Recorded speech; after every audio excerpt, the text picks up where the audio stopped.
In March 2020, something terrible happened in a small Ohio community. Brenda Powell, who was 50 years old, was tragically murdered by her own daughter. Her daughter, Sydney Powell, was just 19 years old at the time. Sydney was in her second year at Mount Union University. People in the neighborhood thought the Powell family was happy and normal. Brenda and her husband, Steve, cared a lot about Sydney and her younger brother, Andrew. Sydney and Brenda were especially close, which made it hard for people to understand why Sydney would do something so awful. Just 2 years before the tragedy, Sydney was doing really well in high school. She did great in her classes and was also the captain of the soccer team. Because of her hard work, she got a scholarship to go to Mount Union. When Sydney moved to college in 2018, she seemed excited and ready for the future. But everything changed one day. Brenda was talking on the phone with Sydney's college about her grades when something terrible happened. Sydney attacked her own mother, using things from the kitchen as weapons. It was a shocking and violent act that ended Brenda's life. Afterwards, Sydney said she wasn't in the right state of mind and didn't know what she was doing. But the people who prosecuted her said that wasn't true. They said Sydney was responsible for what she did.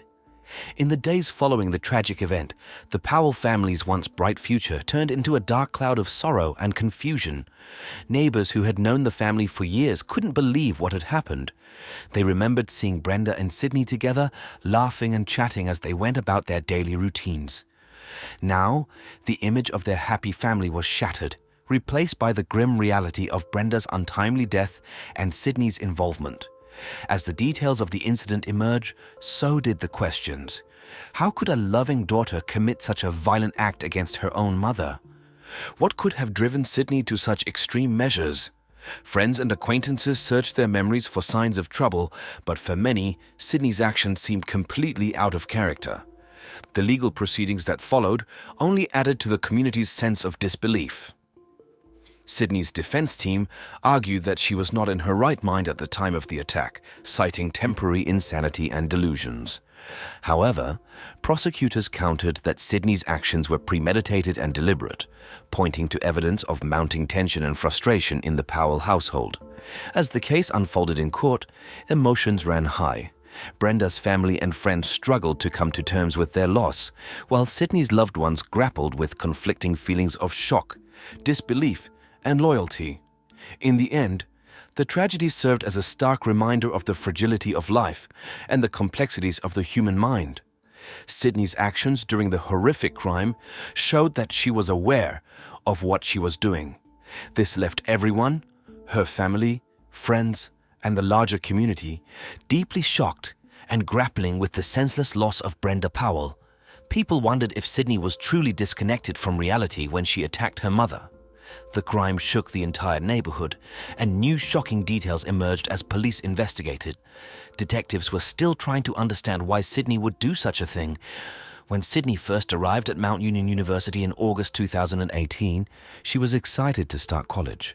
Her freshman year went smoothly as she lived in a dorm with her high school friend, Lauren Curry. They even joined a sorority together, which helped Sydney make more friends and enjoy college life. Sydney seemed capable of handling her classes, though she sometimes worried about her schoolwork. When she came home for winter break, she was happy and full of stories about her experiences at college. Her parents hoped Sydney would continue to thrive in college. They were proud of the confident young woman she was becoming. However, things took a turn during her second year at Mount Union. Sydney began to struggle with her classes and missed assignments. She didn't seem as interested in her schoolwork as she was in socializing. By the end of her sophomore year, her grades were so low that she was put on academic probation. This meant she had to improve her grades, or she could face serious consequences. As Sydney's second year at Mount Union progressed, her academic struggles became more apparent. Despite the support of her family and friends, she found it increasingly difficult to keep up with her coursework. While she once excelled both socially and academically, Sydney's focus seemed to shift more towards the social aspects of college life rather than her studies. Her parents, Steve and Brenda, noticed the change in Sydney's behavior during her visits home. They tried to offer encouragement and support, but they couldn't shake the growing concern they felt for their daughter's academic performance. In court, people were really upset as they learned about what happened. Brenda's family and friends were heartbroken about losing her. Sydney's loved ones felt shocked and couldn't believe what had happened. They also felt loyal to Sydney, even though they were surprised by her actions. The whole sad situation made everyone think about how life can be fragile and how people's minds can be complicated. Sydney seemed to know what she was doing when the crime happened, which surprised everyone. Her family, friends, and the community wondered if she understood what was happening when she heard her mother. The crime made the whole neighborhood feel shaken up. As the police looked into what happened, they found out more surprising details. They were still trying to understand why Sydney did what she did. When Sydney started college at Mount Union University in 2018, she was really happy and excited. She lived in a dorm with her friend Lauren and joined a sorority, which helped her make more friends and enjoy college life. At first, Sydney did well in her classes, although she sometimes worried about them.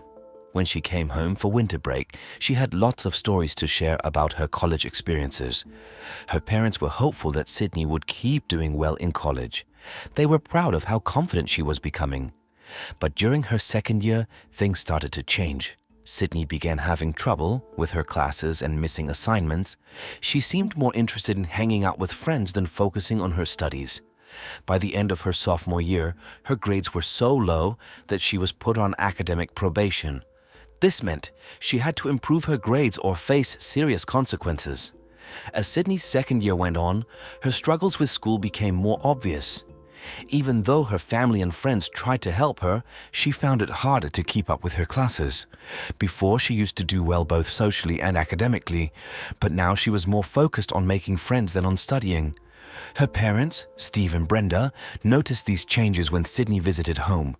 They tried to encourage and support her, but they were worried about her grades and her well-being. Meanwhile, Sydney's relationship with her mother, Brenda, remained close. They continued to share a strong bond, despite Sydney's increasing challenges at school. Brenda tried to help Sydney navigate her academic difficulties, offering guidance and encouragement along the way. However, tensions began to rise as Sydney's grades continued to slip. The pressure of academic probation weighed heavily on her, adding to her already mounting stress and anxiety. As Sydney struggled to meet the expectations placed upon her, she found herself increasingly overwhelmed. The once bright future that lay ahead now seemed uncertain, overshadowed by the fear of failure and disappointment. Despite their efforts to support her, Sydney's parents couldn't shake the feeling of helplessness as they watched their daughter struggle. They desperately hoped she would find a way to overcome her challenges and rediscover the confidence and determination that had once defined her. But as the days passed, their worries only grew, leaving them to wonder what the future held for their beloved daughter. Instead of informing her parents about her probation status and the jeopardy of her scholarship, Sydney kept it a secret. In January 2020, she went back to Mount Union as if nothing had changed. Unfortunately, her grades didn't improve that semester, and she was eventually suspended from the university. Despite this, Sydney pretended to still be a student. She moved out of her dorm and stayed in nearby hotels, using money her dad thought was for her tuition. To her friends, Sydney seemed excited about the new semester and acted like a regular college student. She managed to keep her secret for a while, but eventually Mount Union administrators confronted her in February. They reminded her that as a suspended student, she wasn't allowed on campus. Sydney claimed her parents were struggling, so she needed more time to leave. The administration initially agreed, but later had to intervene when Sydney didn't comply. On February 24th, security had to step in and forbid Sydney from staying on campus any longer. Finally facing the reality of losing her scholarship and student status, Sydney had nowhere to hide. Her elaborate charade had been exposed, and she was forced to confront the consequences of her actions. After years of high achievement, Sydney suddenly found herself at risk of failure, both in her own eyes and in the eyes of her family. The pressure mounted, setting the stage for an emotional eruption.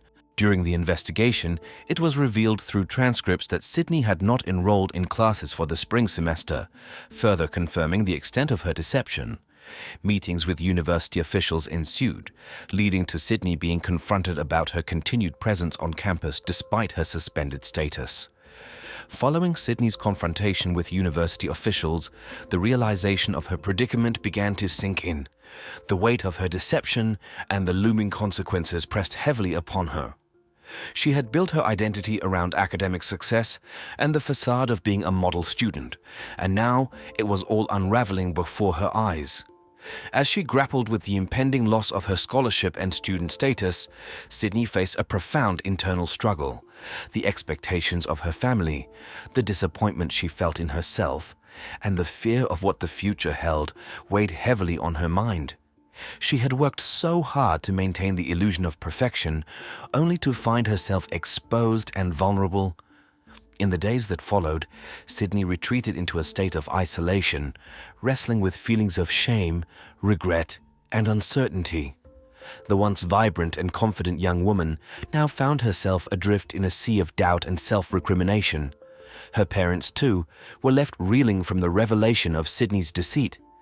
They grappled with feelings of betrayal and confusion, struggling to reconcile the image of their daughter as a diligent student with the reality of her actions. As the dust settled and the shock began to wear off, Sydney was left to confront the harsh reality of her situation. She had lost her footing on the path she had worked so hard to follow, and now she faced the daunting task of rebuilding her life from the ground up. But whether she could find the strength and resilience to rise from the ashes of her deception remained to be seen. As Sydney's troubles continued to escalate, her father, Steve, stumbled upon the truth in a shocking manner. On March 3, 2020, while attempting to access Sydney's university account, he discovered that she was no longer enrolled. Concerned, he checked her location through the family app and realized she was at their Akron home when she should have been on campus. Alarmed, Steve promptly left work and rushed home. When Steve arrived, he found Sydney at home and demanded an explanation. Sydney, cornered and with nowhere left to hide, finally confessed everything to her father. She admitted to failing classes and being told to leave campus weeks earlier. Steve, caught off guard by this revelation, suggested calling Brenda, Sydney's mother, to discuss the situation further. Meanwhile, Brenda, unaware of the unfolding drama, was making her way home to speak to Sydney. She called the university to clarify Sydney's standing, and University Dean John Fraser fielded the call, with Associate Dean Michelle Gaffney listening in. As they initiated the difficult conversation, they suddenly heard a blood-curdling scream and sounds of a struggle coming from Brenda's end of the line. Startled, Dean Frazier repeatedly called out Brenda's name, but there was no response. Instead, they heard thuds and screams, indicating a violent altercation. The situation was escalating rapidly, and both Dean Frazier and Michelle Gaffney were gripped with shock and concern as they listened helplessly from the other end of the line. As the chaos unfolded over the phone, Dean Frazier and Michelle Gaffney were gripped with panic and confusion. The suddenness and intensity of the situation left them stunned, unsure of what to do next. They could hear the sounds of struggle and desperation emanating from Brenda's end of the line, each thud and scream amplifying their sense of helplessness. Despite their shock, Dean Frazier tried desperately to get Brenda's attention, calling out her name in a futile attempt to intervene from afar. Meanwhile, Michelle Gaffney listened in horror as the situation escalated, her mind racing with fear and uncertainty. In a matter of moments, what had begun as a routine phone call had transformed into a scene of unimaginable horror. The once calm and composed conversation had descended into chaos, leaving Dean Frazier and Michelle Gaff reeling from the suddenness and brutality of it all. As the sounds of the struggle continued, Dean Frazier and Michelle Gaffney remained frozen in shock, their minds racing with fear and confusion. They could only listen helplessly as the situation unfolded, their hearts heavy with the knowledge that they were powerless to stop it. As Michelle Gaff and Dean Frazier attempted to make sense of the chaos, they immediately contacted the authorities, and soon, police descended upon the Powell household. What they found inside was a scene of unimaginable horror. Sydney Powell stood in the living room, covered in blood and seemingly disconnected from reality. She alternated between hysterical crying and eerie moments of silence as officers tried to calm her erratic behavior. Meanwhile, other officers searched the house and made a grim discovery in the master bedroom. There, They found Brenda Powell's lifeless body surrounded by signs of a brutal struggle. She had suffered over 20 stab wounds and blunt force trauma to her head. Nearby lay a cast iron skillet and a large kitchen knife, both stained with blood and hair. When Sydney was finally able to speak coherently, she claimed that an intruder had broken into the house and attacked her mother. According to her account, Brenda had told Sydney to run and hide while she fought off the assailant. Sydney claimed she emerged from hiding to find her mother fatally wounded. However, the evidence painted a different picture. Despite Sydney's claims, several inconsistencies in her story and physical evidence suggested that she was the actual perpetrator of the crime. The presence of the murder weapons, the lack of forced entry, and Sydney's own behavior all pointed to her involvement in her mother's death. As investigators pieced together the evidence, it became increasingly clear that Sydney's version of events was a fabrication designed to cover up her own actions. What had begun as a routine investigation had quickly turned into a complex and tragic case of deception and betrayal. The investigation into Brenda Powell's murder revealed compelling evidence contradicting Sydney's initial claims of an intruder's attack. Firstly, the supposedly broken window, alleged entry point for the intruder, had blood smears on the outside, suggesting it was broken from the inside, likely by Sydney after the attack. Moreover, Sydney bore visible wounds on her hands and arms consistent with those sustained during a violent assault, undermining her narrative of being an innocent bystander. Additionally, Sydney's assertion that Brenda had instructed her to flee seemed implausible given the extreme nature of Brenda's injuries. The over 20 stab wounds indicated a deeply personal and emotionally charged attack, incompatible with the notion of a random intruder. With mounting evidence pointing to Sydney's culpability, she was arrested in April 2020 and charged with her mother's murder. However, she was released on bail shortly thereafter, only to stand trial in September 2023. Throughout the trial, Sydney's defense team pursued a not guilty plea, citing temporary insanity induced by schizophrenia. They argued that Sydney's psychotic breakdown rendered her unable to comprehend the consequences of her actions. However, the prosecution countered, asserting that Sydney was fully aware of her choices before, during, and after the crime. They highlighted Sydney's attempts to stage the scene and conceal her involvement as evidence of her guilt. After a 12-day trial and extensive witness testimony, the jury ultimately sided with the prosecution, finding Sydney guilty on all charges related to her mother's murder. On September 20th, 2023, Sydney was sentenced to an indefinite term of 15 years to life in prison, ensuring she would remain incarcerated until at least age 38 before becoming eligible for parole. The judge upheld the jury's decision, citing the violent nature of the offenses and Sydney's refusal to accept responsibility. The outcome brought little solace to those devastated by Brenda's death as they grappled with the incomprehensible violence perpetrated by Sydney, once a model teenager. Brenda's family, friends, and the local community mourned her loss, struggling to reconcile the tragic outcome with the happy memories of the Powell family they once knew. The sentencing marked the end of a tumultuous legal battle, but it also left lingering questions and wounds in its wake. For Brenda's loved ones, the pain of her loss remained raw, compounded by the shock of her daughter's actions. They struggled to reconcile the image of Sydney as a once promising young woman with the reality of her involvement in such a heinous crime. The ripple effects of Brenda's murder extended far beyond her immediate family. The small Ohio community where the Powell resided was shaken to its core by the tragedy. Indianapolis is a city of contrasts. However, for the Blackburn family, what was meant to be a peaceful haven and a home filled with God's grace turned into a site of violent tragedy. On the morning of November 10, 2015, a car was parked outside a home on Sunnyfield Court. Davy Blackburn had just returned from his daily workout at the gym. He was about to get out of the car when a phone call delayed him for a few minutes. After finishing the call, he got out of the car and went into the house. As he opened the door, he froze and his gym bag fell from his hands. His wife lay on the living room floor in a pool of blood. Davy, confused and in shock, rushed to his wife's side, checked for a pulse, and urgently dialed emergency services. The young woman was still alive. The living room was in complete disarray, with items scattered everywhere and her purse emptied. From the second floor, the cries of a small child could be heard. Emergency services arrived at the house within 8 minutes, cordoned off the area, and filled the house with police officers and investigators. The victim, 28-year-old Amanda Blackburn, was rushed to the hospital. But let's go back to the beginning to ensure we don't miss any important details of this tragic story. Amanda Grace Bures was born on July 31, 1987, in Muskegon, Michigan.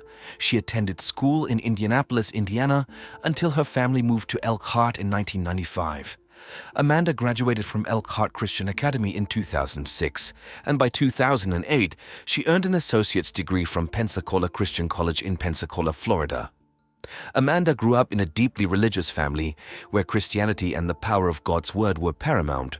Her father was the lead pastor of First Baptist Church in Elkhart, Indiana. From a young age, Amanda knew church sermons and psalms by heart and honored them unconditionally. While other children were eager to grow up, attend parties, and experience romantic love, Amanda's heart was devoted to Jesus, and she dreamed of serving Him. God loved Amanda deeply, for He had created her in the likeness of an angel, a blonde-haired, slender girl with an open, kind smile and sincere intentions. Her beauty was matched by her pure thoughts and heart, always filled with love for her neighbor. As a teenager, Amanda took a vow of chastity, pledging not to kiss a man until she was married, and she remained true to her word. Her heart fluttered when she met her true love, Davy Blackburn, a native of Tuscaloosa, Alabama, who studied religion at Southern Wesleyan University and came from a Christian family. Davy and Amanda met on a blind date at a Hawk Nelson Christian band concert organized by her sister and Davy's best friend. Although they attended different colleges, they spent every vacation together, cherishing a pure, platonic love free from earthly lusts. They enjoyed walks, shared their innermost thoughts, and delighted in excerpts from church books. Before returning to school once, Davy and Amanda had a playful milkshake drinking contest, which Amanda lost. Davy jokingly called her a milk girl, and looking at her, he realized she was the one he wanted to marry. Despite their long-distance relationship, they remained close through constant messages, calls, and cherished every vacation together.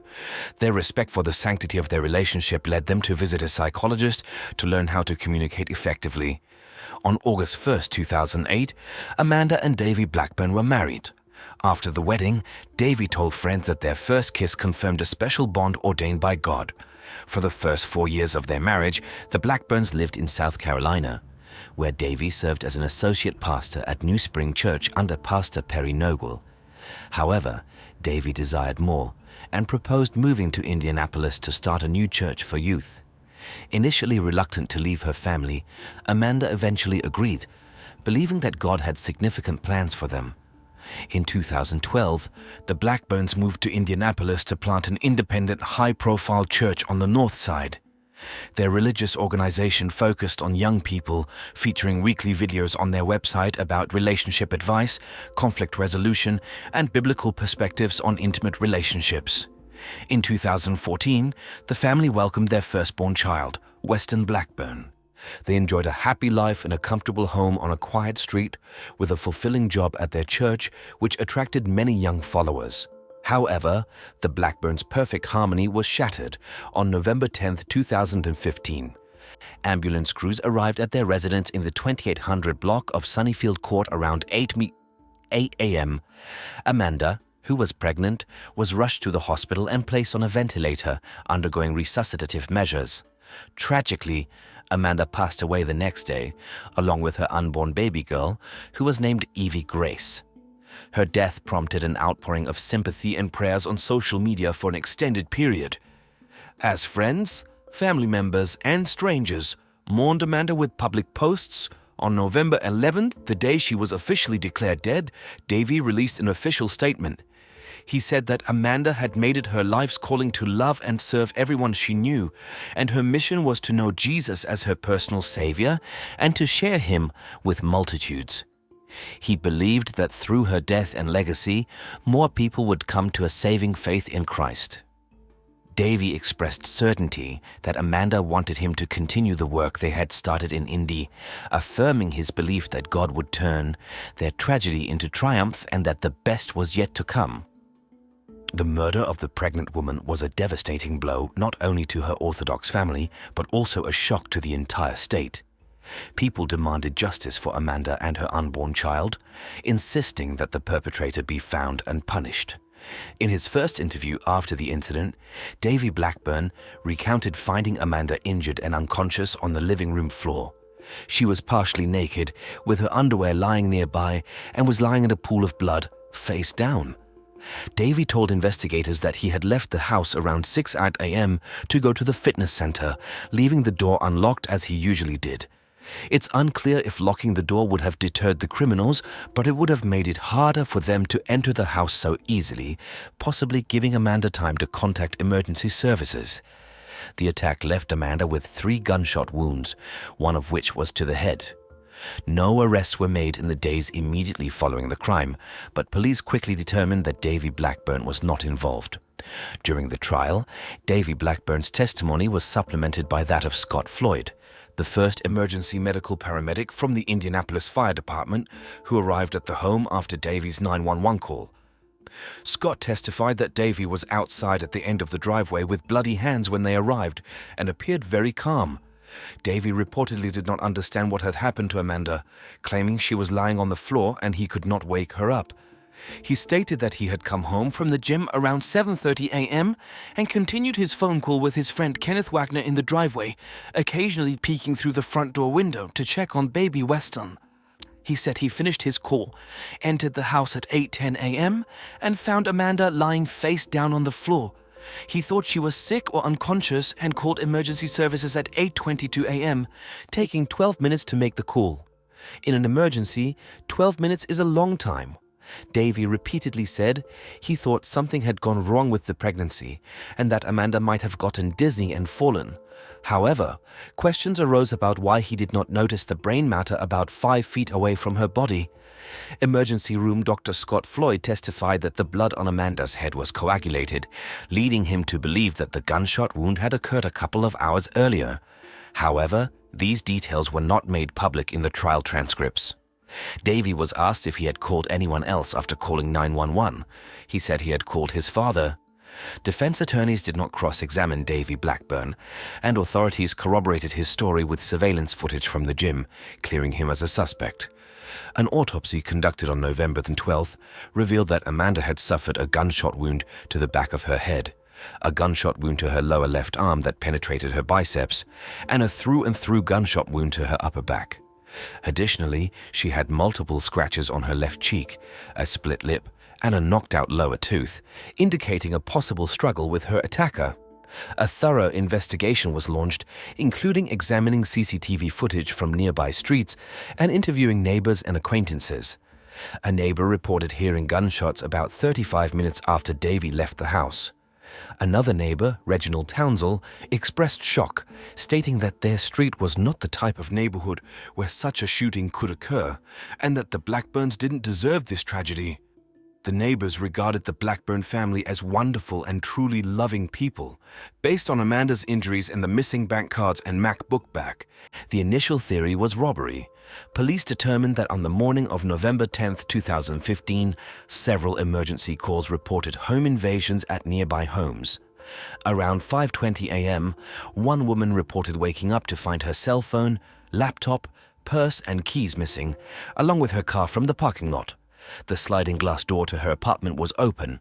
3 hours later, another woman reported a burglary at a home on Sunnyfield Court where 4 televisions, a MacBook Pro, a Tiffany pearl necklace, a pink women's sweater, a remote control, a bag of oranges, and bedding were missing. 5 minutes after that, Davy Blackburn made his emergency call. Lieutenant Richard Riddle of the Indianapolis Police Department stated that police were investigating a connection between Amanda's homicide and other burglaries in the same neighborhood that morning.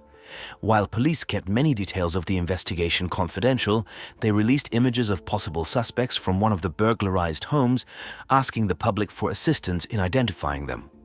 Davy Blackburn expressed confidence that the police were doing everything possible to catch his wife's perpetrator. Investigators assured that they had significant resources and leads, giving them confidence that they would soon identify and apprehend those responsible. The key clues used to track down the three suspects were a stolen pink sweater, cell phone records, and an ATM receipt. The receipt and sweater were found in a stolen Chrysler Sebring used during the robberies. Authorities recovered the vehicle, which provided further leads in the investigation. On November 11th, near the Blackburns' home, the debit card listed on the ATM receipt matched Amanda Blackburn's stolen card. Investigators obtained a warrant to examine the ATM camera, which showed the driver covering his face with the stolen pink sweater. DNA testing, surveillance footage, and witness testimonies were crucial in identifying the suspects. DNA testing from the sweater confirmed that Jaylen Watson was one of the suspects, marking the first major breakthrough in the case. Cell phone records played a significant role in the investigation. Watson's number was already in the database due to his parole for another burglary, and Diana Gordon's cell phone records were also obtained. These records indicated that Watson's and Gordon's phones were in the area during the crime and near the Chase Bank where Amanda's debit card was used. Larry Taylor was identified through further examination of surveillance footage and tracking his phone number and address. Reports surfaced that a gun had been found near the Blackburn home, delivered to the Broad Ripple Fire Department by a man who claimed to have found it outside the couple's home. The gun was analyzed by crime lab technicians and after 2 weeks of investigation was confirmed to be the murder weapon.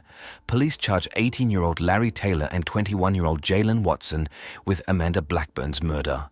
A third suspect, 24-year-old Diana Gordon, was arrested for a parole violation, but was not charged with a felony as he did not enter the Blackburn home.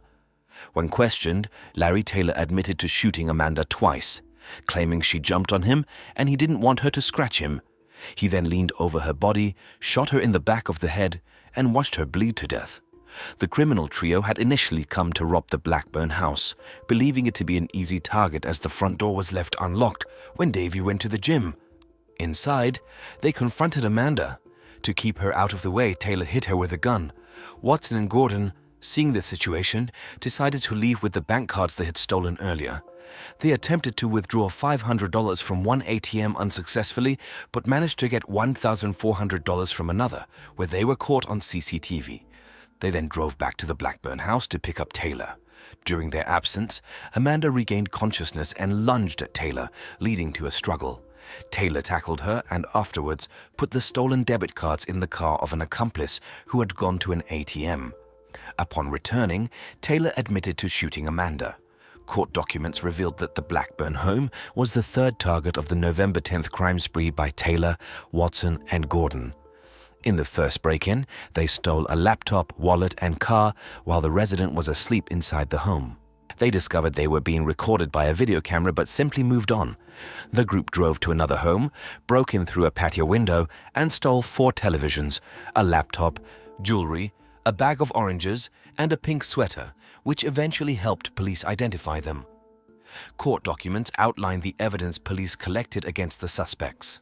The most crucial piece of evidence was Watson's DNA on the pink sweater taken during the second burglary, which was then used to cover his face from a surveillance camera as he tried to withdraw cash using Amanda Blackburn's bank card. Watson and Gordon cooperated with the investigation in return for reduced sentences. Larry Taylor waived his right to remain silent and admitted to being near the scene of the burglary, though he claimed to be so confused that he couldn't remember clearly. Formal charges were filed by the county prosecutor. Larry Taylor faced 13 charges, including felony murder for knowingly and willfully killing Amanda Blackburn. Jaylen Watson was charged with a felony, and both he and Taylor faced multiple charges of burglary, robbery, and theft. Diana Gordon, already in custody due to a parole violation, also faced burglary charges. A fourth person, who knew about the crimes but did not participate, was questioned and released. The Indianapolis Metropolitan Police Department's Violent Crimes Unit worked with the gang unit and federal marshals to arrest Taylor. Police Chief Rick Hite praised the cooperation that led to the arrest, noting that detectives worked tirelessly without sleep to solve the murder. Assistant U.S. Attorney Josh Minkler and Prosecutor Terry Curry were instrumental in bringing justice. Given that Amanda was pregnant, prosecutors considered additional charges related to the fetus. Although Amanda's underwear was removed and her shirt was pulled up, there was no evidence to support rape charges. Larry Taylor's first trial in December 2021 was declared a mistrial when it was discovered that a juror had shared information about the case with other jurors. The final trial took place in October 2022 with more thorough jury selection. Over 100 potential jurors were called, each filling out a 16-page questionnaire to ensure a fair verdict. Larry Joe Taylor was sentenced to 86 years in the Indiana State Correctional Institution for the murder of Amanda Blackburn and additional charges related to burglary. Deanna Gordon and Jalen Watson agreed to plea deals and testified against Taylor. They received sentences ranging from 20 to 35 years in prison. Both Jalen Watson and Larry Taylor are currently incarcerated in the Marion County Jail. In Indiana, a murder conviction can result in 45 to 60 years in prison, with some cases punishable by life imprisonment or the death penalty. Prosecutors filed a motion to enhance Taylor's sentence, which could add an additional 20 years to his prison term. Because Amanda Blackburn was pregnant when she was brutally murdered, the case drew widespread attention and sympathy. Davy Blackburn, the church's pastor, expressed relief that those responsible for his wife's death had been caught and would no longer pose a threat. Amanda's death resonated with thousands, including the state's chief executive. Her funeral, held at a Christian church, was attended by more than 2,000 people, including Governor Mike Pence. The Resonate Church set up a donation page to help cover Amanda Blackburn's funeral and medical expenses. Davy Blackburn expressed hope in the judicial system, believing it would wisely address the pain caused by the perpetrators. Remarkably, he reported that he had chosen to forgive Amanda's killers. "I was very relieved to learn of the arrest," he told reporters. "Although everything inside me wants to hate, be angry, and despair, I choose the path of forgiveness, grace, and hope." Amanda Blackburn's case generated significant national and international media interest. Davy Blackburn transitioned from an anguished husband to a popular blogger, capitalizing on his tragedy by recording multiple podcasts and videos under the title Nothing Wasted. He began appearing on TV stations, discussing his wife's death, recounting the pain he had experienced, and retelling the tragic story. Despite the sorrowful context, he did not appear unhappy. Amanda's death brought Davy both fame and financial gain. He received an insurance payout after her death, raising suspicions about whether he might have intentionally left the door unlocked on November 10, 2015. What do you think? On March 2, 2016, Davy Blackburn purchased a new 5-bedroom, 4-bath home with a pool. He sold the house where Amanda was murdered. For someone who had lost his beloved wife, Davy appeared quite content. In July 2016, he posted a photo of his new home on his blog with the caption, "How happy I am to have pool parties in my new home." Davy Blackburn has since found happiness in a new marriage. Nothing is wasted. Serendipity. Turn your eyes to Jesus, gaze upon his marvelous countenance, and earthly things become strangely dim in the light of his glory and grace. In many instances, addiction isn't the end of the road. Numerous individuals, including former alcoholics, manage to conquer their struggles, reintegrate into society, form families, and extend support to others facing similar challenges. Such is the trajectory of Nicole Pitts, whose promising life took a tragic turn. The saga surrounding Nicole commenced in King County, Washington in 1973 on February 26th. Despite the fractured union of her parents during her schooling years, Nicole seemed destined for a bright future. Yet her journey unraveled into a tangled web of events, culminating in a 6-year investigation into a heinous crime that ultimately landed a suspect in the dock. Another year elapsed in court proceedings to secure the perpetrator's conviction and ensure the longest possible incarceration. Initially appearing meticulously orchestrated, this crime concealed within it minute details that, over years of meticulous investigation, coalesced into a comprehensive narrative. The culprit, buoyed by a false sense of impunity, lived a life untouched by justice until the accumulated evidence shattered his facade. Let's dissect this intricate tale, beginning with the enigmatic figure of Nicole Pitts. Nicole blossomed into an active and sociable child, thriving in sports and earning a reputation as a genuine charmer. With an abundance of friends, she relished trips to the countryside, with Lake Sammamish near Seattle emerging as her cherished summer retreat. Following her high school graduation, Nicole embarked on a journey to Western Washington College, immersing herself in public relations studies while maintaining her passion for athletics.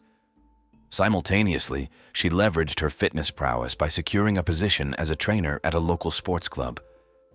Rapidly earning respect among peers and amassing a loyal clientele for her group classes, Nicole's ambition soared. Concurrently, she pursued further education in management, eventually landing a job at a prominent mobile communications company.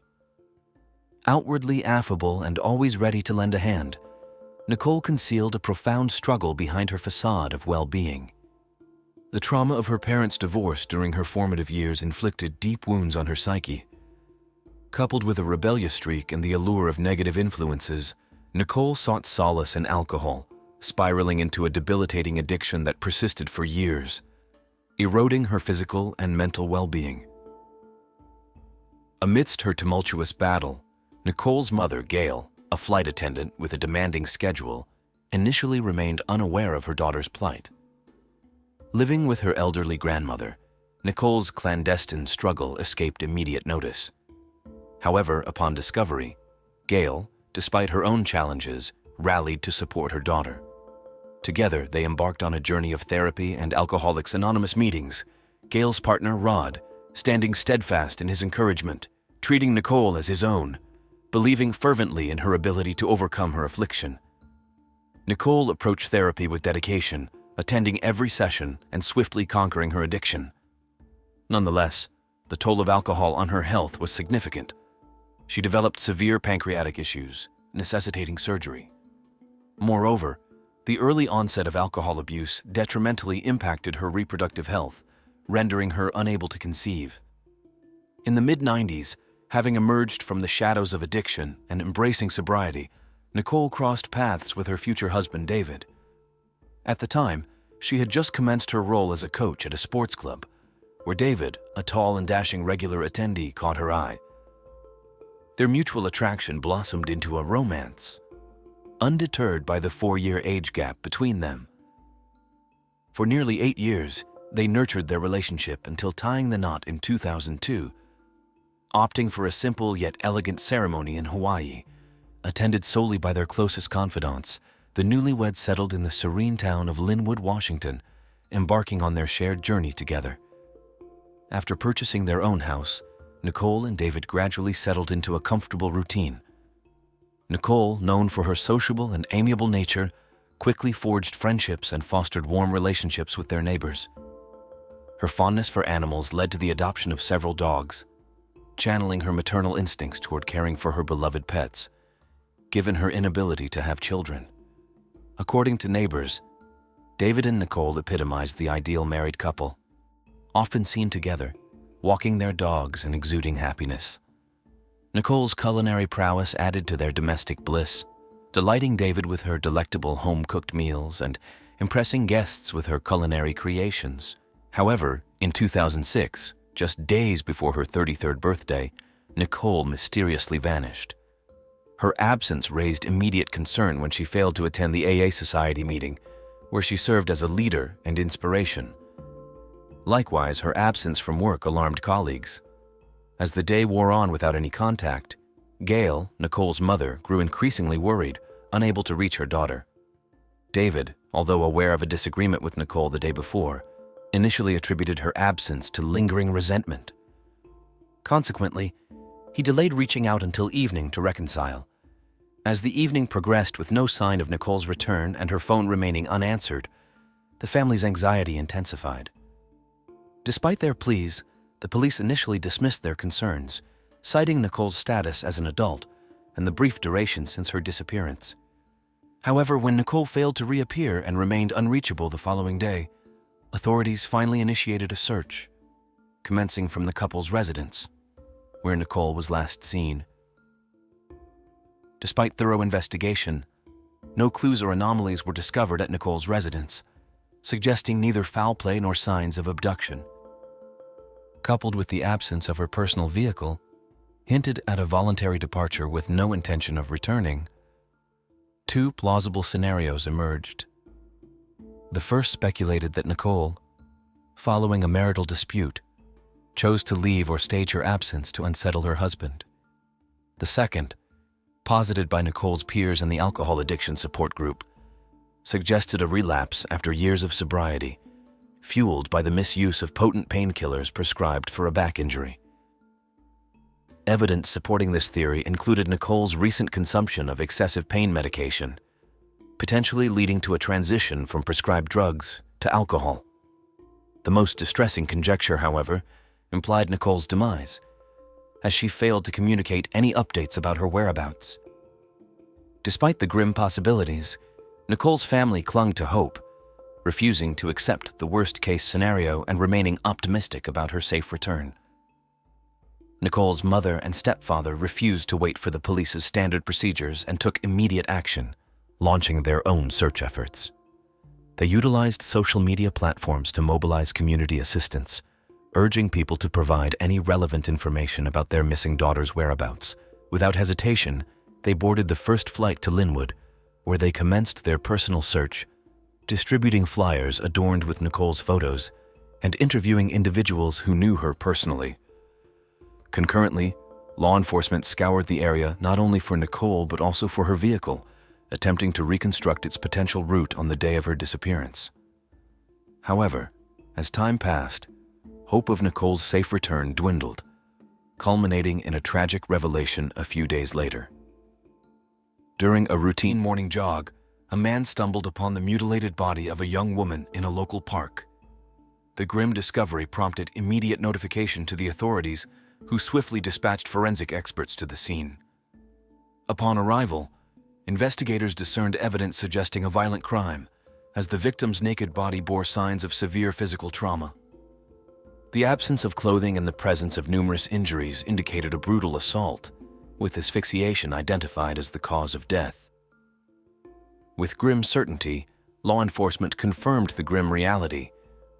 Nicole had been murdered. Nicole met a gruesome fate, strangled by her assailant's bare hands. The absence of her vehicle led investigators to consider theft as the primary motive. However, the attacker chose to silence Nicole, potentially indicating a more sinister motive, such as assault. The police immediately suspected the body they found belonged to Nicole, who had been missing for days. Despite this assumption, her family had yet to formally identify her. When Gail laid eyes on her daughter's lifeless form in the morgue, she was overwhelmed, requiring medical assistance to cope with the shock. Rod, her husband, also appeared grief-stricken, but some found his demeanor peculiar. Meanwhile, as the search for Nicole's vehicle continued, law enforcement maintained their belief that the car held vital clues to the perpetrator's identity. Public appeals for information regarding the missing car yielded results weeks later when it was discovered abandoned in a city parking lot. The unassuming gray Volkswagen Polo went unnoticed by the guard, unaware of its connection to a tragic murder case. The police promptly seized the car for thorough examination and analysis, anticipating it to yield crucial evidence and vital clues pivotal for tracking down the perpetrator and reconstructing the crime scene. However, their hopes were dashed as the vehicle yielded nothing of significance. Absent were any traces of blood, signs of struggle, or indications of a forcible abduction. Inside the cabin, fingerprints and DNA samples were limited to Nicole and her husband, who occasionally used the car. Despite the absence of overt evidence, investigators remained hesitant to return the vehicle to David, convinced that crucial evidence lay beneath the surface. The undeniable truth remained: Nicole had been brutally murdered, yet the motive behind the crime remained elusive. The initial theory of carjacking lost credibility, given the prompt abandonment of the vehicle across town, devoid of any signs of altercation. Similarly, the notion of sexual violence was refuted by forensic findings indicating no recent sexual activity. Attention turned to a potential personal motive or intense animosity harbored by the perpetrator towards the victim. This hypothesis was fueled by the severity of Nicole's injuries, suggestive of a frenzied attack. However, this theory was at odds with Nicole's amiable disposition and absence of known enemies or adversaries.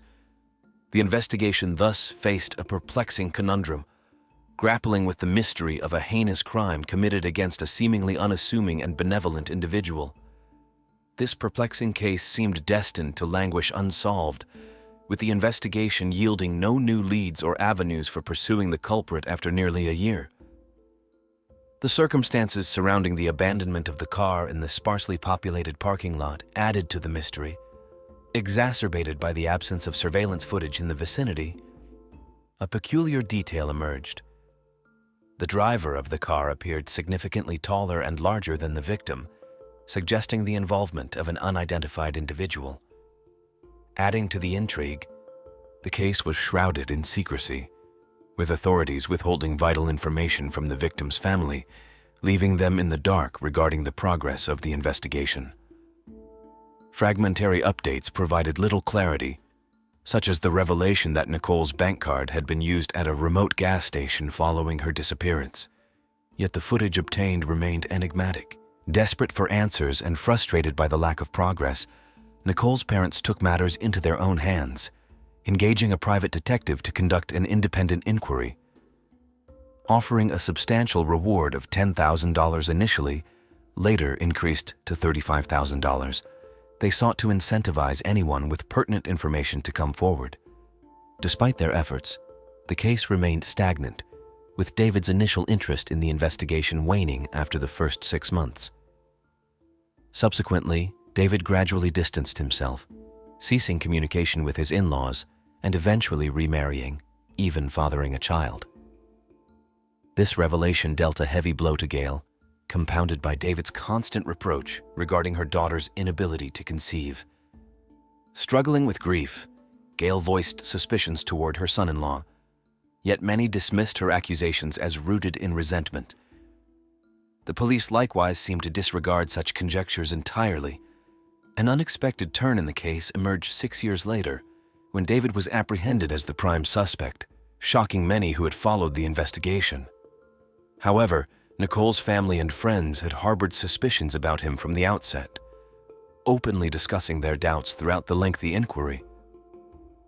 While justice finally seemed within reach, David, who had since relocated and severed ties with Nicole's family, was taken aback by his arrest, believing the case long closed and his actions unnoticed.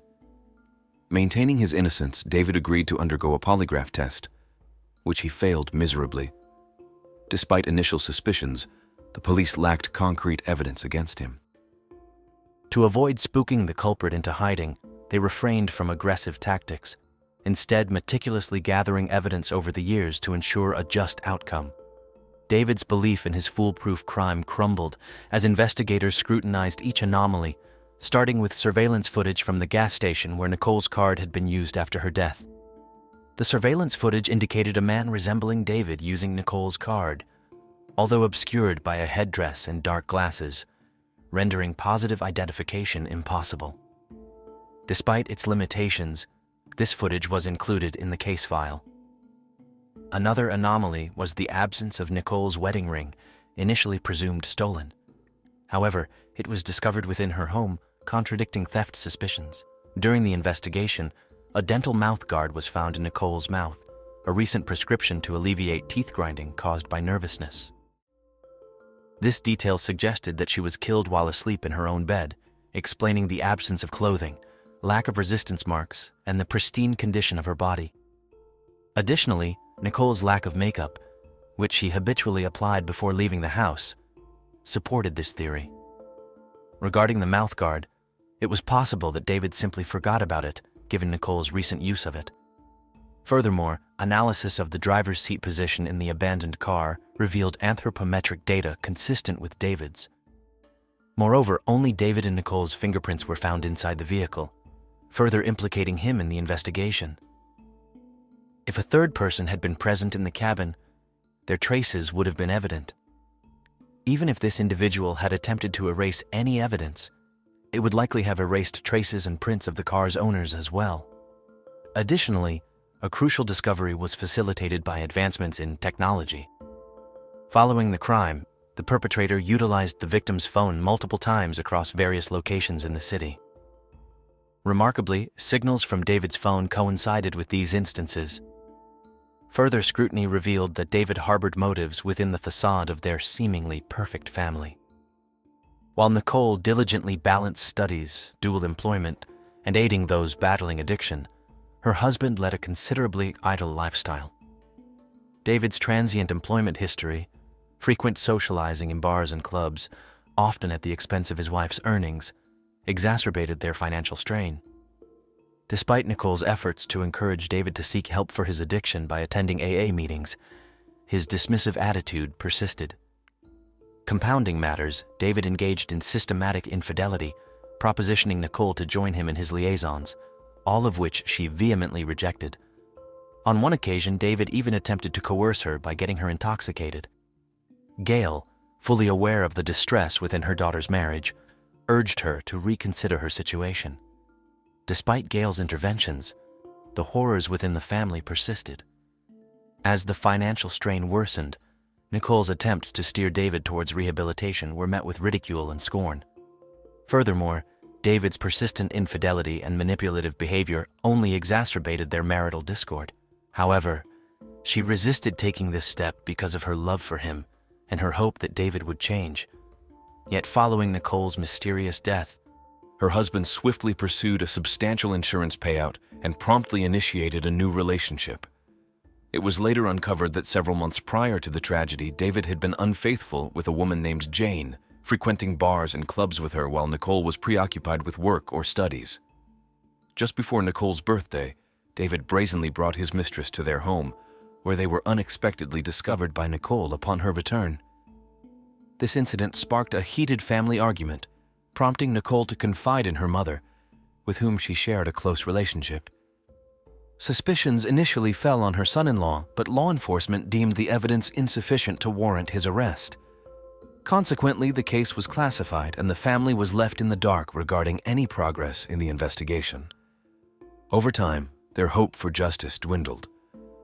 Following David's reception of a significant insurance settlement, following Nicole's demise, he lavished expenditures on Jane. Gail posited the theory that David's mistress might have been an accomplice to the crime, but lacking evidence, she was only brought in as a witness. David's trial commenced in September 2013, during which he vehemently denied any involvement in the tragedy. Initially, his defense team argued that the evidence against him was circumstantial and insufficient to establish guilt. However, as incriminating evidence mounted, the defense shifted tactics, endeavoring to portray David as a victim. They attempted to insinuate that Nicole's consumption of pain medication following her back injury had led her to relapse into alcoholism, making her husband's life intolerable. These claims were refuted by those who knew Nicole, and even if true, they could not justify David's heinous actions. Ultimately, David was convicted of his crimes and sentenced to the maximum term allowable by law in the state where the trial occurred, 18 years in prison. However, he may be eligible for parole in 2025 after serving 2/3 of his sentence. In 2012, at the Summer Olympics in London, a young Puerto Rican boxer named Felix Verdejo Sanchez emerged as a star. Dubbed the Diamond, he was one of the most promising athletes in his country, expected to win titles and gold medals. It seemed to everyone that this talented and motivated young man would reach incredible heights in the sport. However, in 2021, Felix's name resurfaced in the global media, not for his boxing prowess, but for a criminal scandal. This story recounts how a teenage attachment evolved into a tragic addiction, leading to a horrendous crime.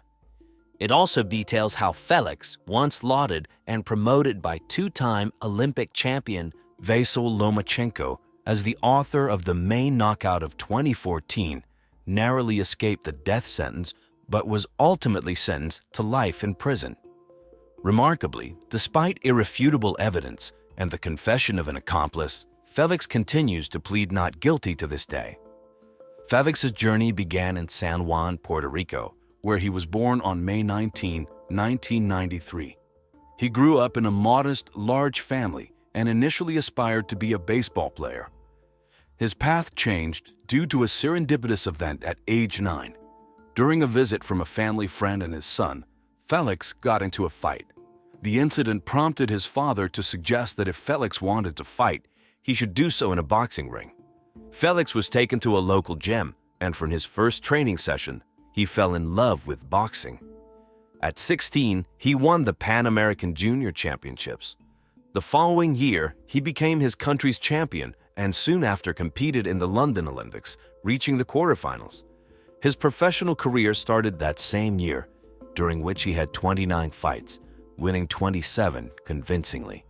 In 2014, he was recognized for delivering the best knockout in a fight against Sergio Villanueva. A year later, Felix won his first championship belt, the WBO Latino title, which he defended 6 times over 2 years. Spectators believed he was destined to make history in the boxing world. Meanwhile, Tayala Rodriguez, born in November 1993 in San Juan, Puerto Rico, had her own story. Her full name was Kayla Marlene Rodriguez Ortiz. Her parents, Jos and Kayla Rodriguez, had another daughter, Bars Nicole, and they also raised Jonathan, Kayla's son from a previous marriage. Kayla grew up as an open and sociable girl, excelling in school and dreaming of becoming a veterinarian due to her love for animals. Her best friend was her sister Bears, to whom she confided all her secrets. This narrative intertwines the rise and fall of Felix Verdejo with the life of Kayla Rodriguez, painting a picture of promise, talent, and ultimately tragedy. Kayla attended the same school as Felix Verdejo, who was her age. The two had known each other since childhood, and their acquaintance blossomed into a romantic relationship during adolescence. In 2011, Tayala's parents divorced and separated, with Kayla moving to Florida to live with relatives. The daughters, now adults, chose to stay in San Juan. Despite leading separate lives, the sisters remained in close contact, sharing everything about their experiences. At 18, Felix, a promising boxer who had already competed in the Olympics, began a relationship with a young schoolgirl and aspiring model, Eliza Maria Santiago Sierra. At the time, Eliza was only 14 and still in school, but she had big plans for her future with the world-famous athlete. Eliza's parents approved of the relationship, and Felix, who was always surrounded by fans and female admirers, did not miss the opportunity for fleeting romances. Despite his serious relationship with Eliza, Felix continued to see his childhood friend, Kayla. Kayla's sister, Bears, and her mother, Kayla Rodriguez, were aware of the affair and did not approve of it. The situation was complicated. Eliza considered herself Felix's only love and was preparing for their wedding, while Kayla, despite knowing about Eliza, still hoped Felix would choose her. In 2016, Felix married Eliza, who was then 19. By that time, Eliza was a well-known model with a significant social media following and had opened her own beauty studio for eyelash extensions. Just months after the wedding, Felix was involved in a serious motorcycle accident, sustaining head injuries, bruises, and lacerations. His trainer, Ricky Marquez, feared for Felix's career, but Felix made a rapid recovery and soon returned to the ring. In September 2019, Felix posted a picture on social media with Eliza, who was heavily pregnant, announcing that he would soon meet his daddy's princess. A month later, he announced the birth of their daughter, Miranda Verdejo Santiago. Publicly, Felix appeared to be a loving husband and father, but he continued his secret relationship with Kayla. Eliza later admitted she suspected her husband of infidelity, but each time Felix swore he would leave his mistress. Kayla repeatedly tried to end the relationship, but Felix wouldn't let her go, even threatening her if she saw other men. Despite everything, Kayla, who had fallen in love with Felix in high school, continued to love him. Kayla pursued her passion for animals, working at a veterinary medicine and aesthetics center. Her colleagues described her as conscientious, hardworking, and very responsible. She lived with 2 dogs and a cat, whom she adored. Eliza discovered her husband's correspondence with several mistresses, including Kayla. Furious, she confronted Felix, threw him out of the house, and threatened to file for divorce and prevent him from seeing their daughter. These threats had an impact, especially as Felix's career was already in decline, and he didn't need additional problems. For a while, he stopped seeing Rodriguez, but he still tried to control her every move. After a few months, Felix resumed secret visits with KLA. In April 2021, KLA discovered she was pregnant. She bought a pregnancy test, which confirmed her fears. Her first call was to her sister, who knew about her complicated relationship with Felix. KLA, 27 at the time, was determined to keep the baby and raise it on her own if necessary. A few days later, she broke the news to Felix, hoping he would accept it. Instead, he was furious and demanded she have an abortion. TLA firmly refused, but Felix continued to threaten her, insisting that an illegitimate child would ruin his reputation. After TLA's hospital visit confirmed her pregnancy, she obtained a certificate as proof. When she informed Felix, he became even more enraged and demanded she terminate the pregnancy. KLA again refused. Trying another tactic, Felix claimed he didn't believe her and wanted to see the medical certificate himself. He arranged to meet KLA in a public place on the evening of April 29th, a strategy they often used to avoid drawing attention. A few days before the meeting, Felix visited his old friend Luis Antonio, who worked at a local machine shop and had criminal connections, including involvement in the illegal drug trade. Felix outlined his predicament and asked for Luis's help in getting rid of his pregnant mistress. Luis, previously on the police's radar, was hesitant, but Felix was persistent. He'd assured Luis that everything would go smoothly and promised a substantial cash reward. Luis reluctantly agreed. With Luis's support, Felix called KLA, telling her he wanted to meet on April 29th to confirm her pregnancy and decide the next steps. After speaking with Felix, KLA called her sister again, still hoping Felix would accept her child and not insist on an abortion. However, Bears was alarmed by the situation. She knew Felix had threatened her sister and feared he might harm her. Bears called their mother to share her concerns, but together they couldn't dispel the growing unease about what Felix might do. They could not dissuade KLA from attending the fateful meeting. At the appointed time, Rodriguez, carrying her doctor's note, arrived in her Kia Forte. Felix arrived in his pickup truck with Luis hidden in the back. KLA got into Felix's car and showed him the test results.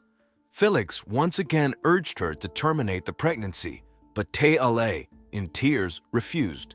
Their conversation escalated into a violent quarrel, ending with Felix striking KLA in the head, rendering her unconscious.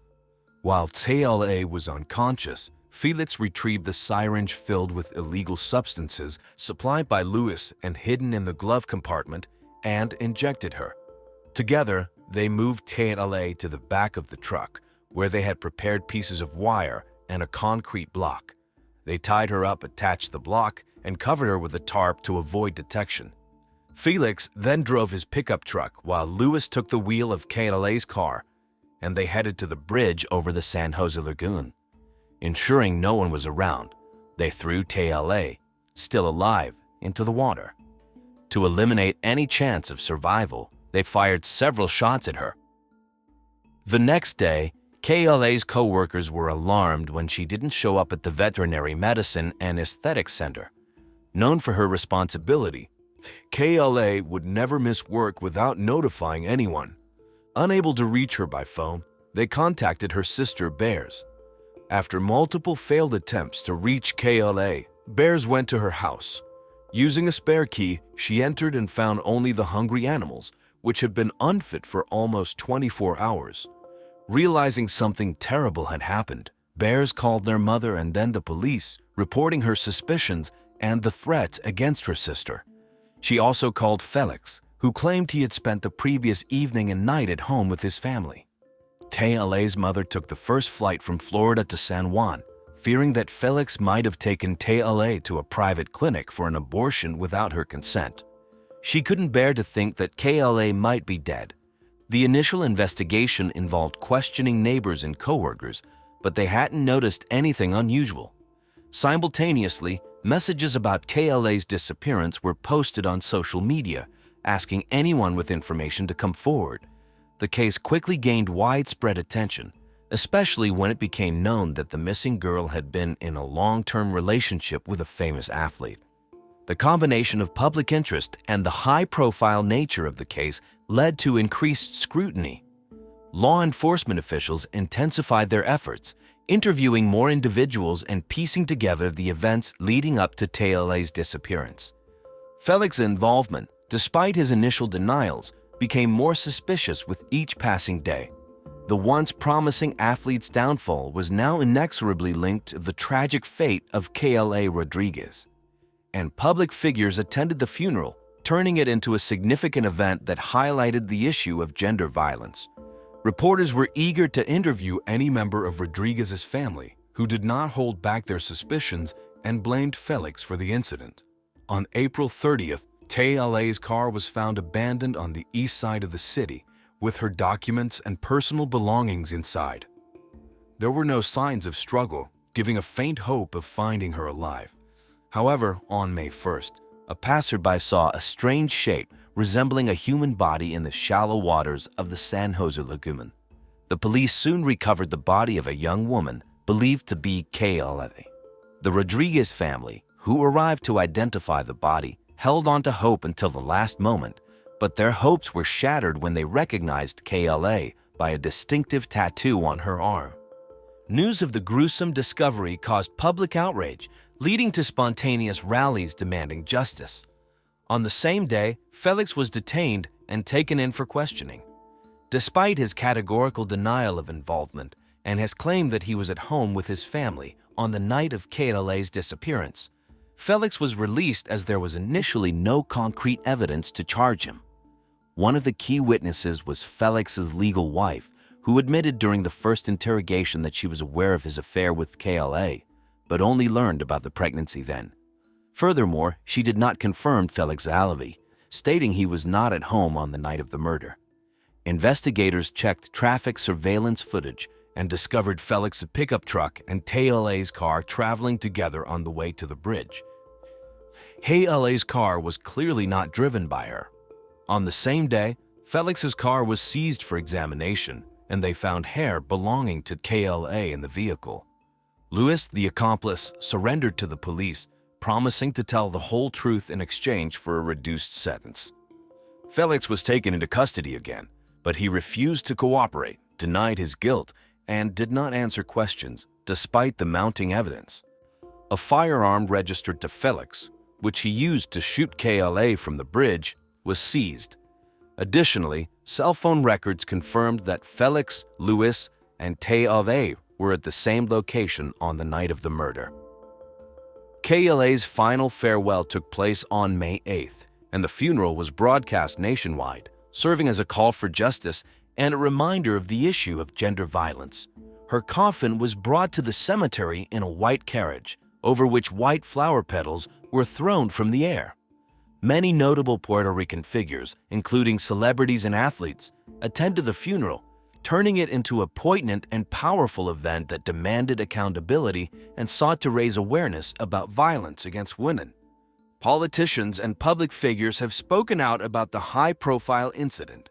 Felix Verdejo was charged with carjacking, kidnapping, premeditated murder, and the murder of an unborn child. These charges collectively carry the potential for the death penalty. However, the relatives of the deceased requested life imprisonment instead, so that Felix would suffer in captivity for the rest of his life. The trial faced repeated delays due to the COVID-19 pandemic, but was eventually held virtually in the spring of 2021. The court determined that the crime was committed by a group with prior conspiracy and particular cruelty against a pregnant woman. The reconstruction of the crime was largely possible due to the testimony of Luis, who admitted his guilt and detailed his role in obtaining the drug, the wire, and the concrete block at Felix's request. Felix, however, continued to deny his involvement, though his denial did not affect the outcome. Felix's wife, who testified in court, filed for divorce almost immediately after his arrest and distanced herself from the case, focusing on her business and raising their young daughter. Reports indicate that Eliza Santiago has since remarried. She admitted in an interview to receiving anonymous death threats and messages, with many suspecting her as the crime's orchestrator, though no evidence supported this claim. In the summer of 2023, the jury, having reviewed all the evidence and testimonies, was ready to announce the verdict. Felix Verdejo and his accomplice, Luis Cadiz, were found guilty on all charges. Despite the guilty verdict, the killers have not yet been sentenced. The next court hearing is scheduled for mid-November 2023, where it is likely both men will receive life imprisonment without the possibility of parole, ensuring they remain in prison for the rest of their lives. Politicians and public figures have spoken out about the high-profile incident involving Felix Verdejo. He was charged with carjacking, kidnapping, premeditated murder, and the murder of an unborn child. These charges collectively carried the possibility of the death penalty. However, the relatives of the deceased requested that the court sentence him to life imprisonment so that he would suffer in captivity for the rest of his life. The trial faced repeated delays due to the COVID-19 pandemic, but was eventually held virtually in the spring of 2021. The court determined that the crime was committed by a group of individuals who had conspired beforehand and had acted with particular cruelty against a pregnant woman. The reconstruction of the crime was largely made possible by the testimony of Luis, who admitted his guilt. He detailed his role in obtaining the drug for the injection, as well as the wire and concrete block used to dispose of the body at Felix's request. Despite this, Felix continued to deny his involvement, although his denials had little impact on the outcome of the case. Felix's wife, who testified in court, filed for divorce almost immediately after his arrest. She tried to distance herself from the case, focusing on her business and raising their young daughter. According to reports, Eliza Santiago has since remarried. She admitted in an interview that she received anonymous death threats and messages wishing harm upon her and her daughter Miranda. Many people suspected her of being involved in the crime, but no evidence supported this claim. In the summer of 2023, the jury, having reviewed all the evidence and testimonies, was ready to announce its verdict. Felix Verdejo and his accomplice, Luis Cadiz, were found guilty on all charges. Despite the guilty verdict, the sentencing had not yet been carried out. The next court hearing was scheduled for mid-November 2023. It is expected that both men will receive life imprisonment without the possibility of parole, ensuring they remain in prison for the rest of their lives. The public's reaction to the case has been one of outrage and demand for justice. The murder of Kayla Rodriguez and her unborn child has sparked widespread discussions about gender violence and the protection of women. The case has also drawn attention to the potential for abuse of power and influence by celebrities. The trial and its proceedings have been closely followed by the media, keeping the issue in the public eye and maintaining pressure on the legal system to deliver a just outcome. As the sentencing date approaches, the families of the victims, along with supporters and advocates for justice, continue to call for the maximum penalty. They hope that the verdict will serve as a deterrent to others who might think they can commit similar crimes and escape justice. The tragic story of Kayla Rodriguez has not only affected her immediate family, but has also resonated with many people across Puerto Rico and beyond, highlighting the need for systemic changes to protect vulnerable individuals from violence and abuse. The anticipation surrounding the sentencing of Felix Verdejo and Luis Cadiz has reached a fever pitch. The public's demand for justice is louder than ever, as rallies and demonstrations continue to be held, emphasizing the need for accountability and reform. Advocacy groups have seized the moment to push for stronger laws protecting women and harsher penalties for gender-based violence.